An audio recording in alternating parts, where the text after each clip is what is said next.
You either die a hero, or you live long enough to see yourself become the villain. I can do those things because I'm not a hero. I'm whatever Gotham needs me to be. They'll hunt you. You'll hunt me. You'll condemn me. Set the dogs on me. Because that's what needs to happen. Because sometimes the truth isn't good enough. Sometimes people deserve more. Sometimes people deserve to have their faith rewarded. I just want to share this. This is from Dr. Curry's paper, which I'm not going to share the whole thing. Feminist as a racist backlash. And he's saying something that I have said for quite a while when I talked about feminist America or feminized America. And reading the book More Than Title IX, I always figured that they included sex intentionally for white women. But I have been the only one that has said that for about 5 or 6 years that I know of now.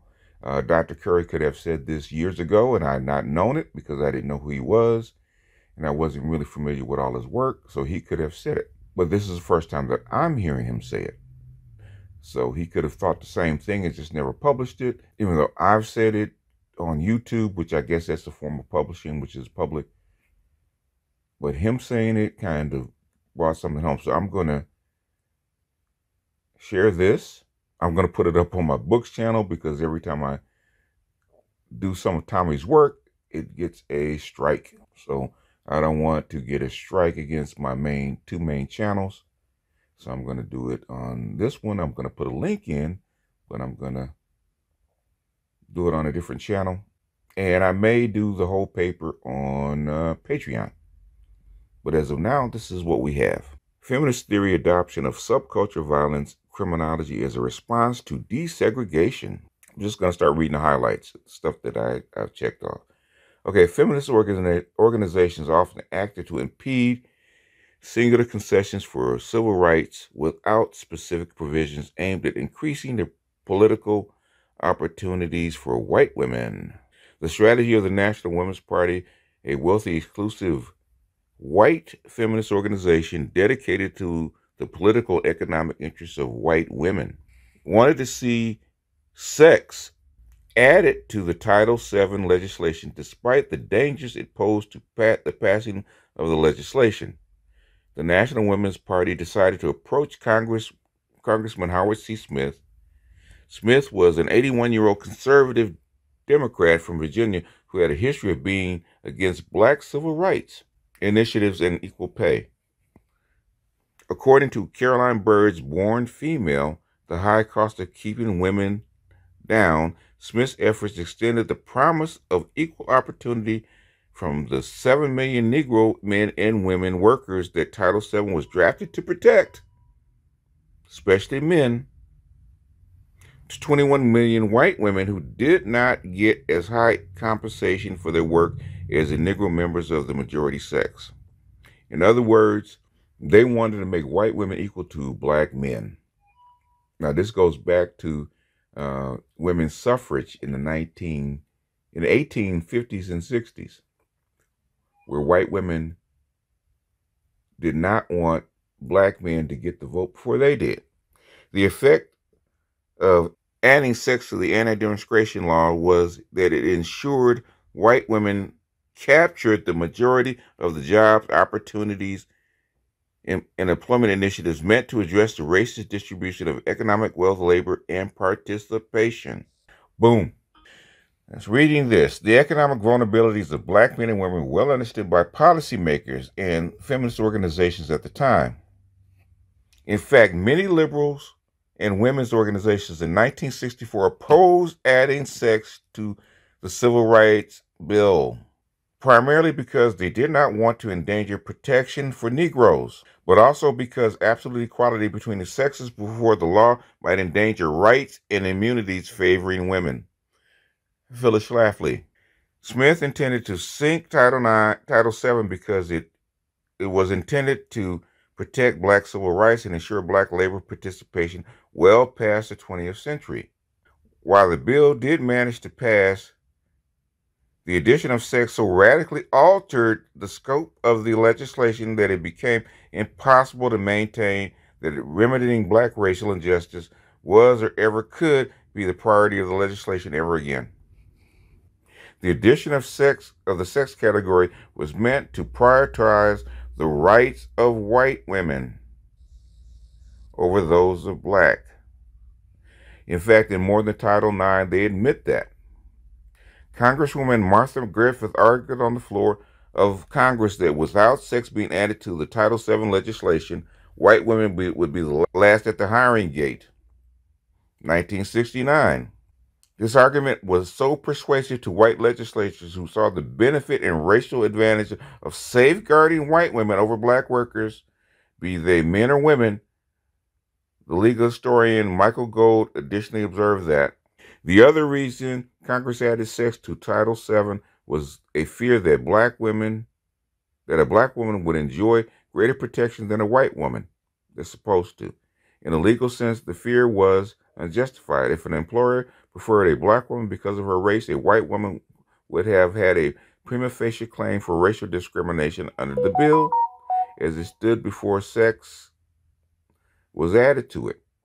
Congress had already decided that whites as well as blacks would be protected by Title VII. In a practical sense, however, the fear for white women was realistic enough. As the debate shows, the representatives sensed that an employer choosing between a black and a white might lean toward black because of the belief that black would be more likely to sue and win than the white. The effect of adding sex to Title VII was that it allowed discrimination of white women to be placed alongside that of historically disadvantaged racial groups that have endured enslavement and genocide as equals. This small legislative change not only radically changed employment practices, but the political initiatives of hiring associated with affirmative action that allowed white women to benefit more than black men and women who marched and died for racial equality. By the late 1960s, the political abandonment of black economic revitalization through civil rights initiatives had resonated throughout white academic institutions. Criminologists, sociologists, and feminists decided that the inability of poor blacks, particularly poor black males, to culturally integrate and economically compete with whites doomed them to the subculture of violence and mimeticism. In other words, after they torpedoed your check, they torpedoed your equal opportunity for employment. They basically doomed black people, especially black males, to, as Dr. Claude Anderson says, the permanent underclass. It's done intentionally. It's done intentionally not only by black men, but also by white men, but also by white women. With the help of, guess who? Your black women. The Negro subculture is characterized by the revolving of life around some basic focal concerns, which include search for thrills through aggressive actions and sexual exploits. Young boys are imbued with the negative or at least ambivalent feelings toward masculine functions. Sexual and aggressive behavior becomes the main vehicle for asserting their worthiness. They, therefore, idealize personal violence and prowess, which substitute for social and economic advantages. This stuff is fed to you. All this thug life and bravado, this stuff is actually fed to you. This culture that we think is black culture is actually white culture, their idea of what you should be in white culture. Black people don't have a culture. Black people have white culture. And black people have a role in white culture. And this is a subculture that was actually given to you. The inability of black men to achieve economic or political independence or patriarchy prompted white feminists to insist that black males were childlike and imitated of white men who were their masters.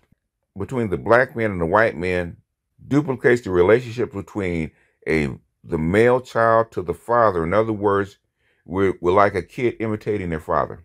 That's what white women want to push upon us. When black women talk about the patriarchy and misogyny, this is what they're talking about. This is white women's belief. This was especially true of poor young black males who were culturally predisposed to such violence. Skipping down, we're only reading the highlights here, folks. William and Holmes believed the rape or the threat of rape is an important tool of social control in a complex system of racial sexual stratification. Fear of rape keeps not only the female in her place, but also the fear of accusation of raping a white woman keeps the minority males in their place. In other words, fear of lynching. Black men were not real men and had no real actual power. So in raping minority women, minority males frequently are doing more than intimidating the white male, no more than imitating the white male. Williams and Holmes assert that black masculinity is a compensatory and defined by its lack of real patriarchal manhood. Black men are not patriarchs. While Williams and Holmes admit there is no empirical evidence, nor is there any empirical validation for either myth of black male sexuality or that of sex as a compensatory behavior. This is a myth. It's unproven myth that's accepted hook, line, and sinker by white men, white women, and black women. It's a myth. First thing black women talk about when they say the behavior and the coming together of black men, first thing black women will say, we got to get you niggas to stop beating on us, which was never true. Which is why when The Color Purple came out, white men, white women, and black women all believed that. Hook, line, and sinker. That's why it's so successful. That's why Oprah is so successful. This is embedded into white culture. It has been for hundreds of years by not only white patriarchs, but also white feminists for a very good reason to hold power. Skipping down.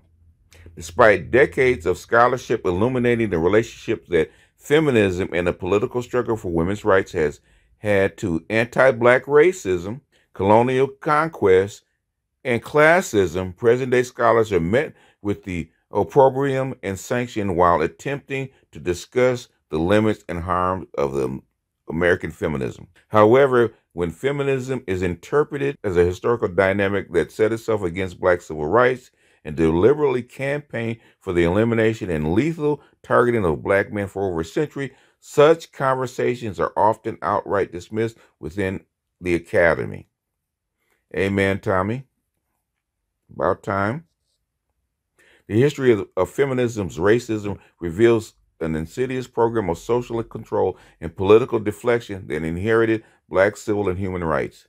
Despite this history, academic theory proceeds as if feminism is largely compatible to the goals of racial equality and democratic progress in the United States. The fear of the black male militancy and the encroachment of racial equality saw white feminist theory embrace an insidious form of racist criminology that viewed the poverty of black people and the sexuality insatiability of black men to be incompatible with the safety and economic progress of white women in the United States. Boom. Finally have an academic actually talking about it. Tommy had to leave the country to talk about this. He had to leave the country to talk about this. This is what I've been saying. This is what the literature says. So you wonder why black men suffered when black women start to embrace white feminism. So when you hear your sisters spew this intersectional feminist bullshit and embrace these tenets, no matter what they say, this is its roots. This is its objective. That's like 83% of affirmative action went to white women. It was intentional.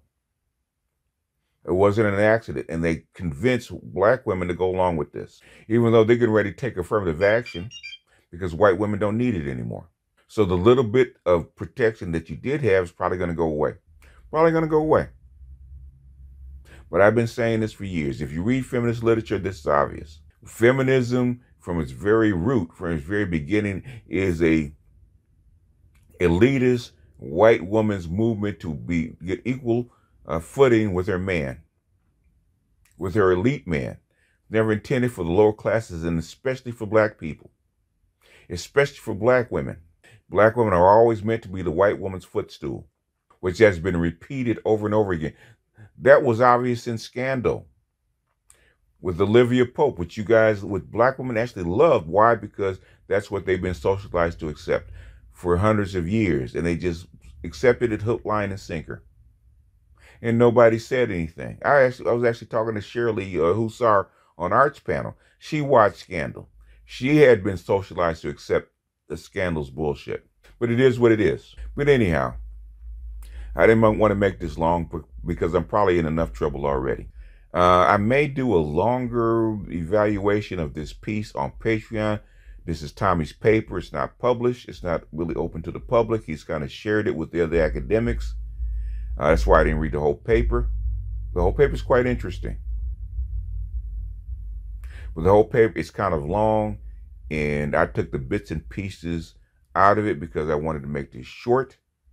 I didn't want him to take 2 hours to actually read the whole thing and actually evaluate the whole thing. That's how come I didn't go do a play-by-play.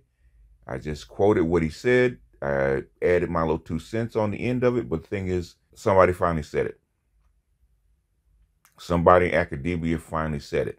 And I hope he doesn't take too big of a hit or penalty for this, because you know what, Tommy?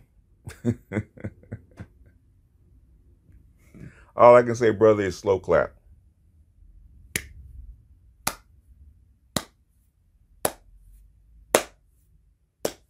Takes guts, Tommy. In your position, it takes guts. But anyway, that's all I got for this one. I'm going to edit out my ums and ahs and my extraneous sounds. But this is BGS out, and I'll see you guys on the next one. Peace.